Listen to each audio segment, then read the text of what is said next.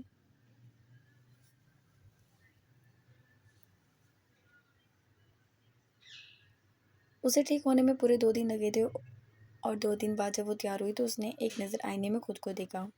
Not bad. وہ قمیض شلوار میں تھی۔ اس نے وہ دوپٹہ گلے میں لیا، ہلکے برے بالوں کو سیٹ کر کے اس نے گوگلز بالوں میں ہٹاتی وہ ہل شوز کی طرف بڑھی، لیکن اسے اچھا نہیں لگ رہا تھا کہ وہ ہل شوز شلوار قمیض کے نیچے پہنے۔ تبھی سمپل جوتا پہنتی وہ مطمئن سی گھر سے نکلی۔ سامنے ہی تو جانا تھا۔ اس نے سیدھا جا کے بہزاد علی شاہ کا دروازہ پیٹ ڈالا۔ اسے چوکیدار نے کھڑکی سے اپنی بیزار شکل دکھائی۔ بہزاد علی شاہ سے کہیں روح آئی ہے، وہ سکون سے بولی، جبکہ چوکیدار نے اس کے لیے بنا کچھ کے دروازہ کھول دیا۔ وہ جو دروازے سے ٹیک لگائی کھڑی تھی گرتی گرتی بچی۔ بدتمیز، اس نے ذرا گھور کر کہا، اور اندر آ گئی۔ وہ اینٹ اور بجری کی کھردری روش پر سے گزر کر 2 اسٹیپ چڑھ کے اندر داخل ہوئی۔ جی میم۔ اس کے سامنے ایک بڑی سی لڑکی آ گئی اور سوال کرنے لگی، میرا نام روح ہے بہزاد۔ اوہ میم، اور میم، اس لڑکی نے ایک دم چلا کر کہا، اور جھکی اور اس کے پاؤں چھونے لگی کہ روح چلا کر دور ہوئی، کیونکہ وہ اس کے قدموں میں سے سفید بلی اٹھا چکی تھی۔ روح میم، آپ پر سر خفا ہوں گے، آپ نے کھانا کھایا ہے؟ وہ بلی سے بات کر رہی تھی۔ روح کا منہ کھلا کو کھلا رہ گیا۔ روح؟ وہ انگلی کے اشارے سے اس بلی کی جانب اشارہ کرنے لگی۔ جی، یہ روح ہے، سر کی پالتو بلی۔ سر ان سے بہت پیار کرتے ہیں، آپ اپنا نام بتا رہی تھی۔ وہ لڑکی بلی کو پیار کرتی بولی، جبکہ روح منہ بنا گئی۔ ایک تو اسے پالتو جانوروں سے کوئی خاص چڑ تھی، بلی کتے، اسے ڈر لگتا تھا ان سب سے، اوپر سے بلی کا نام روح تھا۔ وہ اپنا بتاتی تو وہ لڑکی ہنس پڑتی۔ جی میم۔ اس لڑکی نے اسے اپنی جانب متوجہ کیا۔ وہ میں، میرا نام، ہاں شجر، مسز شجر۔ وہ سنبھل کر کانفیڈنٹ سے بولی کہ یہ اس کا خوابی نام تھا، اور وہ لڑکی مسکرا دی۔ اوکے مسز شجر، آپ کو کس سے ملنا ہے؟ ارے بھی، بہزاد علی شاہ سے۔ وہ لڑکی اس کے چڑھنے پر حیران ہوئی۔ اس بلی کو تو اتارے، اب مجھے گھن آتی ہے۔ میم آپ ایسا نہیں کہہ سکتی، روح میم اس گھر کی مالکن ہے۔ واہ، وہ تالی بجا کے اس لڑکی کو ابھی 2 باتیں سناتی کہ مہروز دکھائی دیا۔ ارے روح تم یہاں، اور وہ بھی دیسی سٹائل میں، واہ بے لڑکی، ہر جگہ کمال دکھا دیتی ہو، کیسی طبیعت ہے تمہاری؟ اس نے چھوٹے کئی سوال کر دیے۔ آپ کا نام روح ہے؟ وہ لڑکی ہنسنے لگی۔ روح مجھ چلی گئی۔ روح انسانوں کا نام ہوتا ہے، ان فضول جانوروں کا نہیں، اور تم ایسے نہیں ہنس سکتی مجھ پر۔ وہ پاؤں پٹک گئی۔ مہروز ہنسنے لگا۔ ہاں ایلی، ہماری مالکن کا نام بھی روح ہے۔ تم بھی ہنس رہے ہو مہروز کو، وہ بولی۔ اچھا دفعہ کرو، تو مجھے یہ بتاؤ یہ کیا ہے؟ سٹائل؟ روح لمحوں میں بہل گئی۔ وہ تو دکھ رہا ہے، نہ ہیل کی ٹک ٹک، نہ ہی کچھ اور۔ لگ نہیں رہا روح آئی ہے۔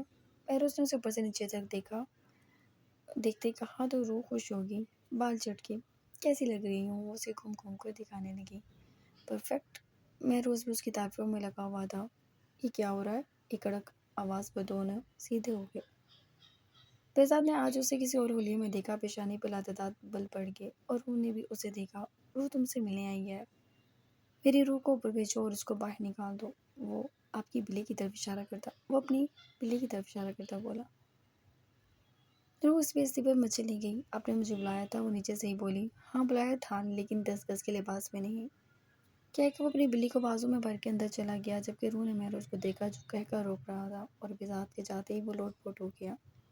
گھٹیا، گندی نظر آدمی کا۔ روح پاؤں پٹکتی جانے لگی، تبھی پلوشہ بھی آ گئی۔ تمہارا فیونسی دوسروں کی بیویوں پہ گندی نگاہ رکھتا ہے، گندا۔ اپنی ہے، چھوڑ دو اسے۔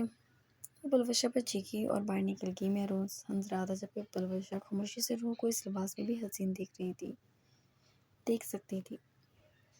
چند گھنٹوں بعد وہ اپنا غصہ کم کرتی پرانے حلیے میں اس کی دہلیز پر تھی۔ ہیل کی ٹک ٹک پر مہروز کے ساتھ نیچے اترتے بہزاد نے اس کی جانب دیکھا، اور بلو پینٹ اور بلو ہی شرٹ میں وہ بالکل حسین سفید گلابی سے رنگ کی لڑکی اسے خود کو دیکھنے پہ مجبور کر گئی تھی۔ اس کے دودھیا پاؤں ہیل میں جتنے حسین لگ رہے تھے، اتنے تو آج تک کسی کے نہیں لگے۔ وہ اس کے کھوتے رہنے پر چڑ کے منہ پھیر گئی۔ مہروز مسکراہٹ ضبط کرتا وہاں سے چلا گیا اور رفتہ رفتہ حال خالی ہو گیا کہ وہاں کے ملازم بھی نکل گئے اور مہروز بھی صرف روح رہ گئی۔ اتنی نخرہ کس بات کا ہے؟ کام کرنے آئی ہو اور نخرہ تمہارا ڈالر سے بھی زیادہ مہنگا ہے۔ وہ سگریٹ کا کش لیتا بولا اور سیڑھیاں اترتا نیچے آیا اور صوفے پہ بیٹھ گیا۔ سرا پھیل کر روز کو سینے پر ہاتھ باندھے دیکھ رہی تھی۔ اتنا غصہ! فضاد نے سگریٹ لبوں سے نکال کے ایش ٹرے پر چھڑکی۔ آپ ادھر ادھر کی ساری فضول باتیں کرتے ہیں سوائے کام کی۔ مجھے کام کیا کرنا ہے؟ وہ مدعے پر آئی۔ اوکے کام کی بات کرتے ہیں لیکن اس سے پہلے کچھ پرابلمس ہیں وہ سولو کر لے۔ اور دوبارہ کش بڑھتا ایش ٹرے میں راکھ چھڑک گیا۔ وہ سوالیہ نگاہوں سے دیکھنے لگی۔ میرے ساتھ کام کرنے کے لیے تمہارے کچھ ٹیسٹ ہوں گے۔ اگر ان میں کامیاب ہوگی تو ہم تمہیں غدار نہیں سمجھیں گے ورنہ تم زندہ یہاں سے نہیں لوٹو گی۔ اس نے بندوق نکال کر اس کے سامنے رکھ دی۔ روح کا چہرہ پھیکا پڑنے لگا۔ کیسے ٹیسٹ؟ وہ سمجھی نہیں۔ سہم زادہ کی تھی۔ سمپل ہے۔ وہ سکون سے اس کی پریشان نگاہیں دیکھنے لگا۔ اگر میں انکار کر دوں گی تو یہ بزدل سمجھے گا مجھے۔ اگر غصہ کر کے چلی جاؤں گی تو شجاع کو کیا رپورٹ دوں گی؟ جبکہ اس طرح کی کئی سوچیں اس کے ذہن میں گھوم رہی تھیں لیکن وہ ایک لفظ بھی نہیں بولی۔ ٹیسٹ بتائیں؟ اللہ کا نام لے کے اس نے کہا۔ بیزار سر ہلانے لگا۔ کیا کر لیتی ہو؟ سب کچھ۔ اچھا۔ اس کا نپل نمایاں ہوا۔ روح کو غصہ چڑھ رہا تھا۔ بیوقوف اچھا بناتی ہو، اس نے کہا جبکہ روح سٹپٹا گئی۔ کیا مطلب؟ میں نے کس کو بیوقوف بنایا؟ وہ بگڑی۔ بیزاد کا ڈمپل پھر سے دکھنے لگا جبکہ روح کے لیے اس وقت اس کے سامنے کھڑے رہنا سب سے بڑی غصے کی بات تھی۔